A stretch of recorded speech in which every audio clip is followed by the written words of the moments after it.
बिस्मिल्लाहिर्रहमानिर्रहीम। अस्सलाम वालेकुम students, this is महजबी lecture botany. आज का हमारा ज़ूलॉजी का जो लेक्चर है that will start from the lungs. पीछे हम गैसेस एक्सचेंज पढ़ रहे थे जिसमें हमने डिफरेंट बॉडी पार्ट्स में जो ऑर्गेनिजम्स गैसेस एक्सचेंज कर रहे हैं, जैसे गिल से कर रहे हैं, स्किन से कर रहे हैं, वो हम डिस्कस कर चुके थे। अब हम देखेंगे कि लंग्स के थ्रू जो गैसेस एक्सचेंज है वो किस तरह से हो रहा है एनिमल्स के अंदर। तो लंग्स बेसिकली क्या है? A lung is an internal sac shape respiratory organ. ये सैक शेप है, थैले की तरह है। Typical lung is present in the terrestrial vertebrate, यानी जो प्रॉपर लंग्स हैं वो हमें टेरेस्ट्रियल वर्टिब्रेट्स के अंदर मिलते हैं, ज़मीन पर रहने वाले जानवरों में मिलते हैं। This lung is compose of one और मोर इंटरनल ब्लाइंड पाउचेज़। तो जब हम इन्हें कहते हैं कि अगर हम लंग्स के अंदर देखें तो लंग्स में हमें छोटे छोटे पाउचेज़ मिलते हैं, ब्लाइंड पाउचेज़ मिलते हैं। एयर इज़ ड्रॉन और फोर्स्ड इनटू दिस पाउचेस, तो हवा जो है वो इन पाउचेस में जाती है। The respiratory epithelium of lung is thin, it is highly vascularised, यानी थिन एपिथेलियम है और उसमें ब्लड वेसल्स जो है वो प्रॉपर मौजूद हैं। Lung is divide into a large number of small units, these small units greatly increase the surface area of for gases between the lung air and the blood. तो lungs को अगर हम देखते हैं तो छोटे छोटे से यूनिट्स में से मिलकर बने, जिनको हम एल्वोलाई कहते हैं। तो वो एल्वोलाई बेसिकली क्या कर रहे हैं? वो सरफेस एरिया बढ़ा रहे हैं और लंग्स के दरमियान और ब्लड के दरमियान एयर एक्सचेंज को बेटर कर रहे होते हैं। But only a portion of the lung air is replace with one breath, therefore this blind pouch construction reduce the efficiency of exchange of gases. तो कहते हैं कि लेकिन तमाम का तमाम स्ट्रक्चर एक तरफ, लेकिन होता ही है कि जब हम एक बार सांस लेते हैं तो बहुत थोड़ी सी एक्सचेंज होता है गैसेस का।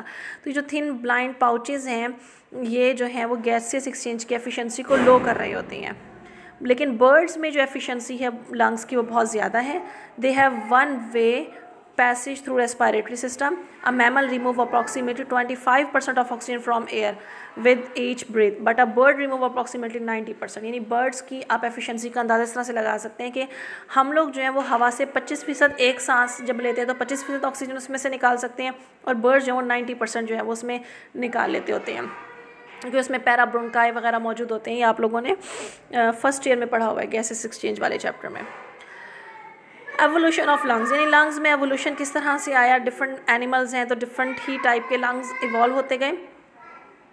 There is a close relationship between evolution of vertebrate lung and evolution of the swim bladder, यानी स्विम ब्लेडर और लंग्स का जो एवोल्यूशन है वो पैरेलल चलता है। The swim bladder is an air sac, it is located dorsal to the digestive tract in the body of many modern fishes. तो swim bladder जो है वो आपको फिशेस में मिलता है और कहाँ पर? डाइजेस्टिव ट्रैक के डॉर्सल एरिया के ऊपर मौजूद होता है, जो बेसिकली इनमें बायोंसी में हेल्प कर रहा होता है। Some primitive fishes have lung-like structure. These primitive fishes are ancestor of both modern fishes and tetrapod. Evidence indicate that both lungs and swim bladers evolved from these lungs-like structure of primitive fishes. These ancestral fishes had a ventral sac. This sac was attached to the pharynx. Sometimes these fishes enter into stagnant or oxygen deficient water. तो कहते हैं कि किस तरह से evolution को discuss करते हैं कि हमारे पास जो प्रिमिटिव फिशेस थे उनमें प्रॉपर लंग्स तो नहीं थे, लंग लाइक स्ट्रक्चर थे, और उनके अंदर वो कहते हैं कि वेंट्रल सैक्स मौजूद थी हैं और ये सैक्स इनकी फेरेंक्स से अटैच थी। तो बाज़ औक़ात ये जो फ़िशेस थी ये खड़े पानी में चली जाती थी, ज़ाहिर फ़िशेस तैर रही हैं नहरों में, दरियाओं में तैरते तैरते बाज़ औक़ात वो स्टेगनेंट वाटर तक पहुँच गई, या ऐसे पानी तक पहुँच गए जहाँ पर ऑक्सीजन की डेफिशिएंसी है। दस they could not obtain enough oxygen through their gills, तो वो इस काबिल नहीं थी कि वो गिल्स के थ्रू प्रॉपर अपनी ऑक्सीजन की कमी को पूरा कर सकें। तो उन्होंने फिर क्या किया? उन्होंने उन सैक्स को यूज़ किया सप्लीमेंट्री गैस एक्सचेंज ऑर्गन के तौर पर। These ancestral fishes swim to the surface for gulping air into the sac. तो वो क्या करती थी? वो फिशेस पानी की सरफेस के ऊपर आती थी ताकि हवा को जो है ना अपनी सैक्स के अंदर भर लें।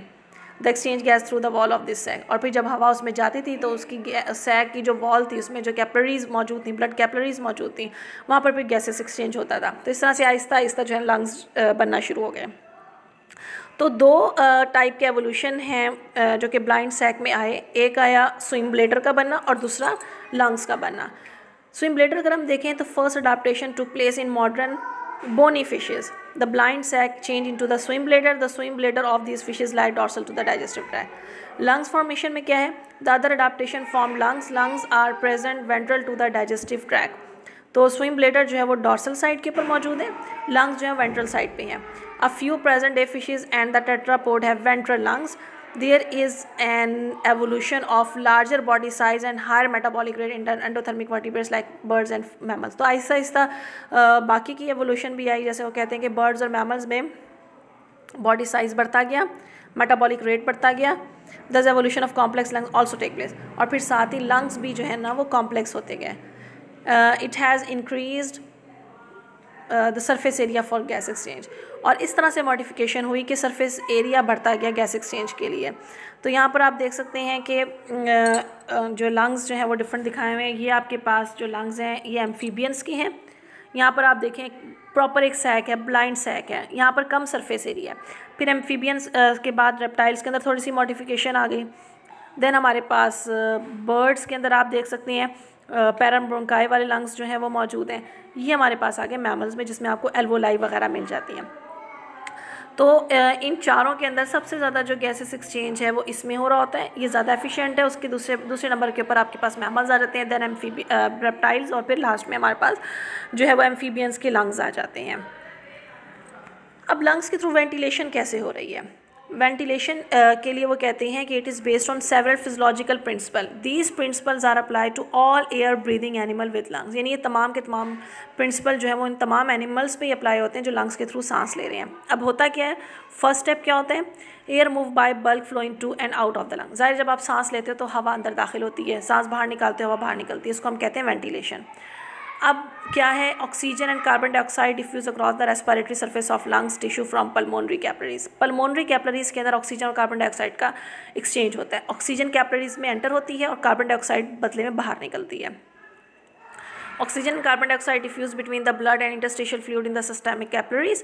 This diffusion take place due to the concentration gradient. Concentration gradient के बेस पर ही हो रहा है, क्योंकि जो हवा अंदर जा रही है उसमें ऑक्सीजन की मिकदार ज़्यादा है, खून में कम है, तो ऑक्सीजन हवा से खून में दाखिल हो जाएगी। खून में हमारे पास कार्बन डाइऑक्साइड ज़्यादा और हवा में कम है, तो वहाँ से वो कार्बन डाइऑक्साइड निकल जाएगी।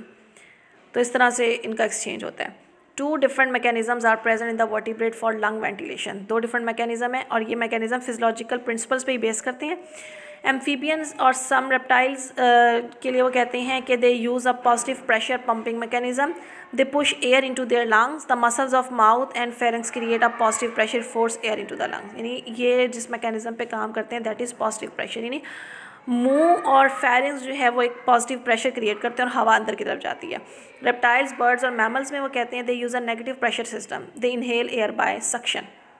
हम नेगेटिव प्रेशर करते हैं, यानी कि जब हमारे चेस्ट कैविटी में प्रेशर कम हो जाता है फिर हम हवा को जो है वो सक करते हुए अंदर की तरफ लेके जा रहे होते हैं।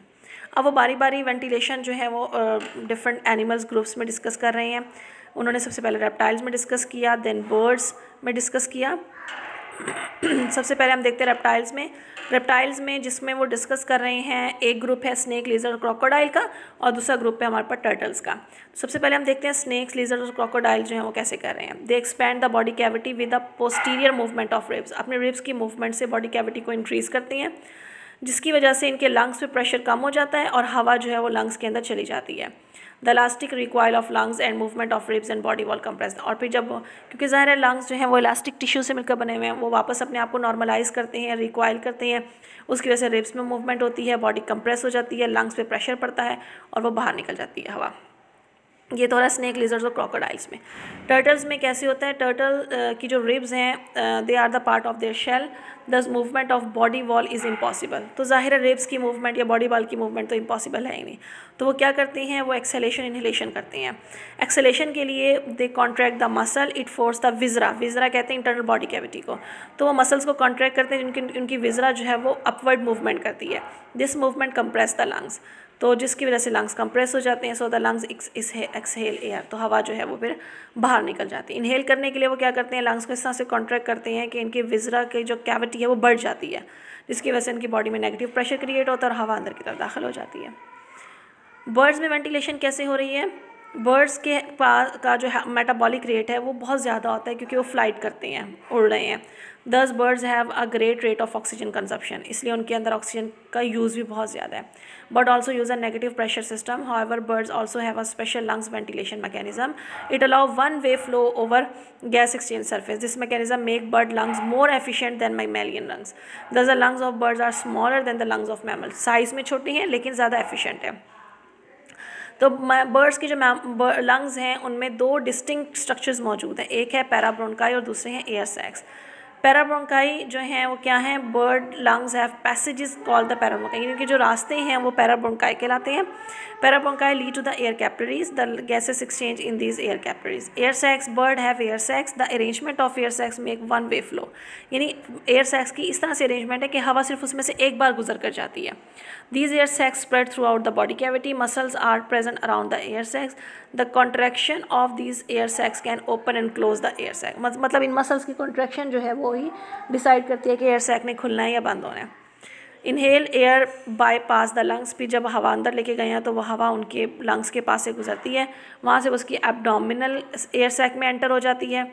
It then pass through the lungs into the thoracic air sac. Finally, it is exhaled from the thoracic air sac. This whole process required 2 complete breathing cycle. यानी 2 दफ़ा ये complete breathing cycle इसमें इसका चलता होता है। अब आप यहाँ से देख सकते हैं कि फर्स्ट साइकिल में क्या हो रहा है। फर्स्ट साइकिल के अंदर ये अगर आप देखें, इन्होंने एक स्कीमेटिक डायग्राम बनाई हुई है, यहाँ पर आप देख सकते हैं ये इनहेलेशन है फर्स्ट साइकिल में और ये एक्सहेलेशन है। यानी इनहेलेशन में क्या हो रहा है इसमें कि हवा जो है वो ब्रोंकस के अंदर एंटर हुई, यहाँ से मूव करके वो चली गई एब्डोमिनल सैक के अंदर और वहाँ से वो पैराब्रोंकाई में भी चली गई, ये इनहेलेशन हो गई, सांस अंदर चला गया। एक्सहेलेशन में क्या होता है, ये पैराब्रोंकाई को क्रॉस करती करती जो है हवा यहाँ तक आ जाएगी और एक्सहेल हो जाएगी। ये हो गया इसका पहला साइकिल। दूसरे साइकिल में क्या होता है, एयर जो है इनहेलेशन के दौरान में थोरेसिक सैक तक पहुँची और एक्सहेलेशन के दौरान में थोरेसिक सैक से वापस ब्रोंकस के अंदर आई और बाहर की तरफ निकल गई। तो इस तरह से ये 2 साइकिल के अंदर जो है वो अपनी रेस्पिरेशन को कंप्लीट कर रहे होते हैं। ये था हमारा आज का लेक्चर। नेक्स्ट लेक्चर में हम ह्यूमन रेस्पिरेटरी सिस्टम को डिस्कस करेंगे। यहाँ तक अगर आपको समझ नहीं आई है तो आप मुझसे पूछ सकते हैं अपने व्हाट्सएप ग्रुप के अंदर। बेस्ट ऑफ लक, अल्लाह हाफिज़।